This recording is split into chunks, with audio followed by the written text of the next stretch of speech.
perhaps we should try to ally with Russia against ISIS. Yes, sir. Well, of course it's a good idea. Everyone knows that except Frito Obama. I definitely agree with you, and I can't believe hearing that on the Democratic debate they actually believe it's global warming. What do you expect from a man as deranged as Bernie Sanders? Would you expect anything rational from him? And what would you expect from Obama in address, Hillary Clinton? Would you expect anything rational out of that liar? I confess I almost got my hopes up, and I've been listening to you since I was 17, and I have probably never disagreed with you on anything. And I just wanted to... How old are you now? Well, you started listening to me when you were 17. I've been on the air 21 years. It doesn't mean you're 38, does it? No, sir. I'm 25. 17 to 25. So you only have 8 years into the savage school of reality. All right, my friend, another book for your library, Government Zero, and now in a 5th printing.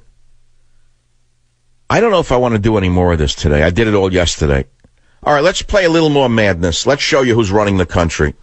I think we have to go back to Bernie Sanders saying that the ISIS terrorists who are raping, murdering, killing are doing it because of global warming. I mean, you have to play this for people to understand how insane progressives are and to show you how stupid the college girls are who seem to idolize this loser. Listen to this loser. I know it's going to take a while. I said pull it like a rabbit out of the hat. If you missed it yesterday, we have to play it for you today. Here is a hero of the college girls, none other than Bernie Seltzer Sanders on the Savage Nation. Climate change is directly related to the growth of terrorism. And if we do not get our act together and listen to what the scientists say, you're going to see countries all over the world. This is what the CIA says. They're going to be struggling over limited amounts of water, limited amounts of land to grow their crops. The Crescent Information Agency, CIA, Crescent Information Agency. This is what the CIA says. What a country we have when the CIA is repeating what this moron says. Global warming is causing terrorism. So let me see if I can figure this out.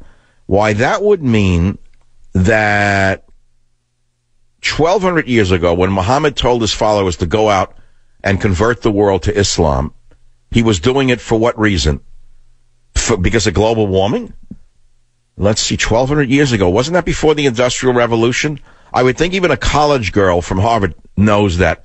Gee, 1,200 years ago was before the 1850s, sort of, before the Industrial Revolution. So how do we tie that together? Arid deserts, seeking better places. So you mean they were conducting crusades against Europeans to take over Europe because of global warming?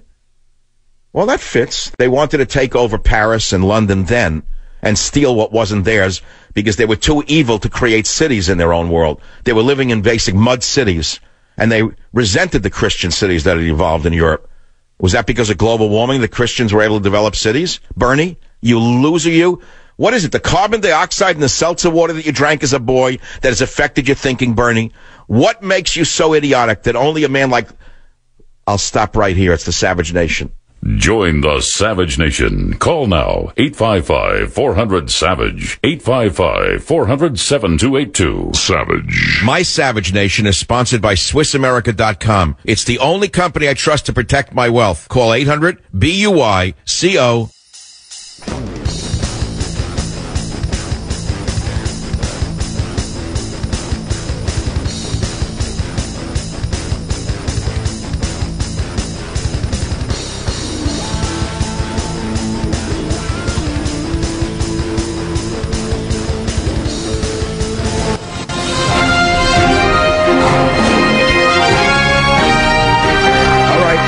A story that could only come in the United States of America in a world of total madness. John Kerry gave remarks this morning at the U.S. Embassy in Paris where he said the Charlie Hebdo attack had legitimacy and a rationale behind it, unlike the Paris attacks last Friday. Now, either he's crazy or he also is working for the Crescent. Secretary of State John Mad Dog Kerry's remarks at the U.S. Embassy in Paris Tuesday morning. He suggested Friday's attack was different from the Charlie Hebdo attacks early in the year because the latter had a sort of legitimacy and particularized focus behind them. I'm not writing this for effect. This is not a joke. Here is what the lunatic Ketchup Kerry said. There's something different about what happened from Charlie Hebdo, and I think everybody would feel that, Kerry said. According to the State Department's transcript, there was a sort of particularized focus and even legitimacy in terms of, not a legitimacy, but a rationale that you could attach yourself to somehow and say, okay, they're really angry because of this and that. I rest my case. Impeach them all. Try them for insanity. Join the Savage Nation. Call now, 855-400-SAVAGE, 855-400-7282. Warning, the Savage Nation contains adult language, adult content, psychological nudity. Listener discretion is advised.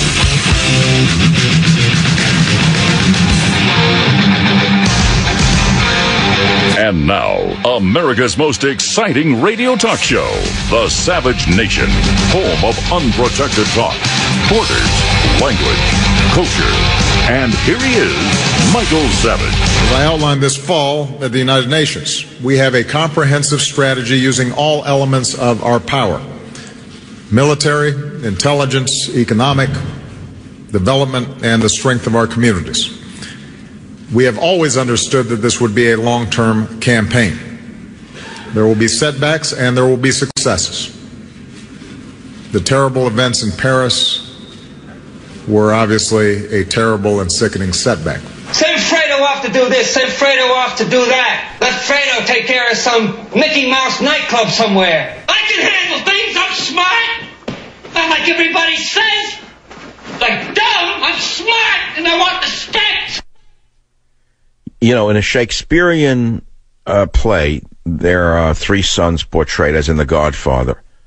There's the strong, mercurial, militant son, as in the form of the first one. I forget his name, or they call him, played by James Caan.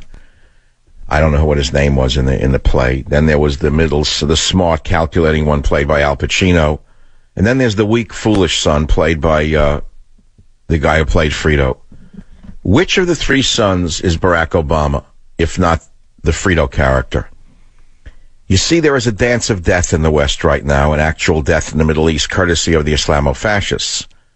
Meanwhile, the Caesar in the White House entertains himself with 1,000 sycophants, partying on behind closed doors as if the Islamo-fascist hand will not touch them. He thinks he's protected from this new plague, the Black Death of radical Islam. You see, we're facing something the West hasn't had to deal with since the wars of religion in the 16th and 17th centuries. When those religious wars ended in one place, they began in another. They lasted for over 100 years. And the same thing is happening right now. Make no mistake about it, the radical Muslims are on the warpath, and they are against everyone else. They are against Muslims who are not as fanatical. They are against the members of all other religions. They think they are going to take us back to some pristine religious period in human history that never actually occurred. It is all complete rubbish. These faith warriors live lower than the pigs they despise. For example, they kidnap and rape 8-year-old girls and say the Quran authorizes it. They are not purists. They're killers.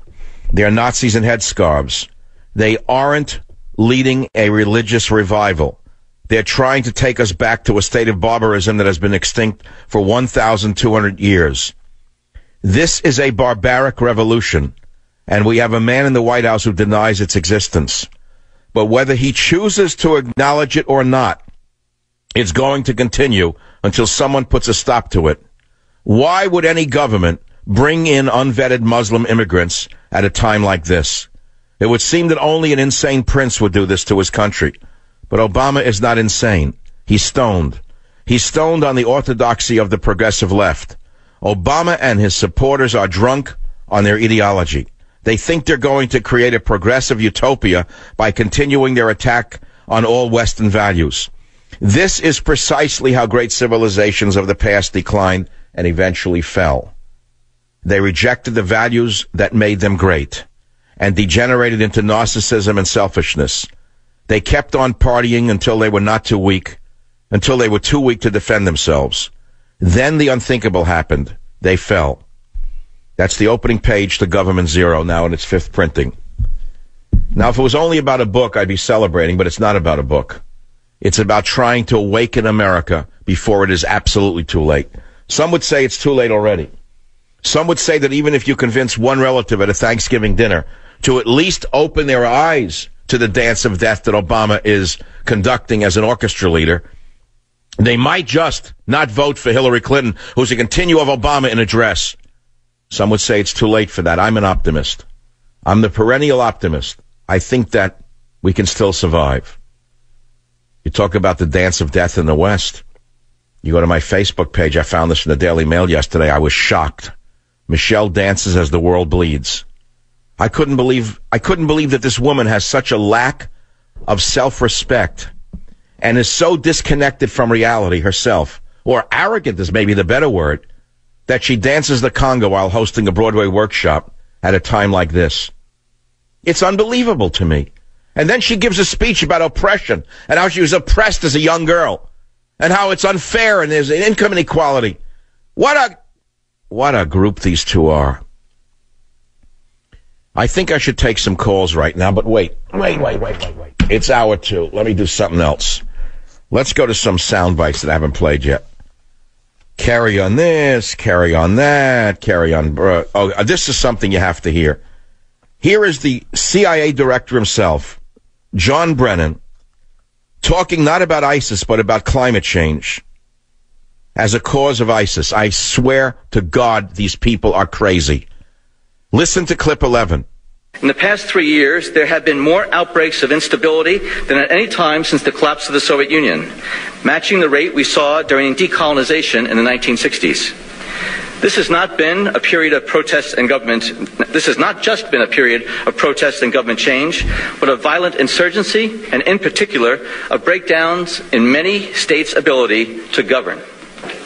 Ongoing conflicts in Syria, Iraq, Ukraine, Yemen, and Libya, and parts of Africa are clear examples. All right, so thus far he's making a case for these breakdowns. Now listen to the punchline. This is the head of the #1 intelligence agency in America in clip 12.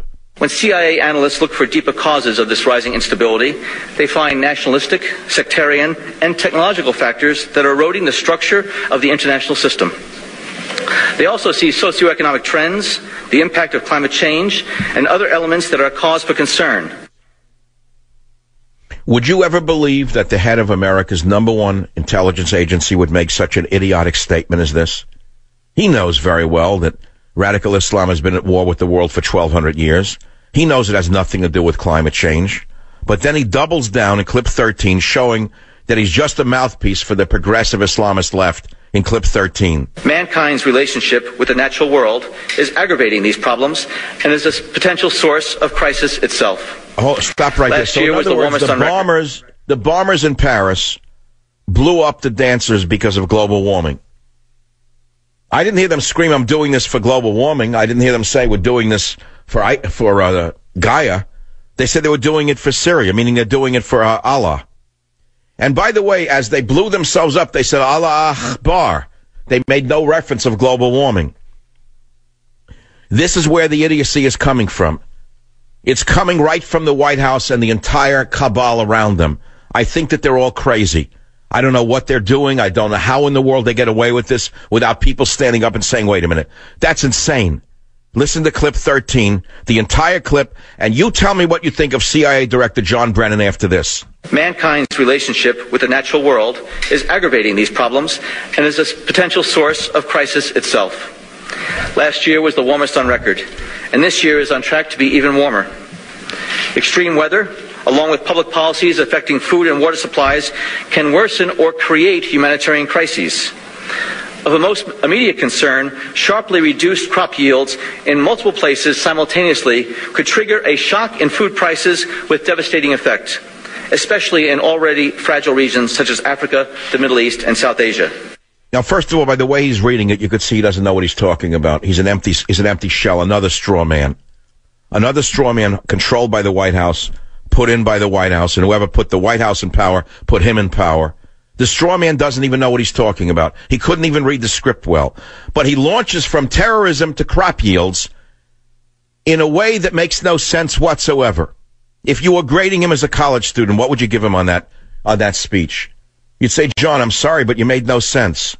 You tried to prove that climate change had something to do with global jihad, but John, Surely you know history, John. You're an intelligent man. You're the head of the CIA. One of your great analysts from Yale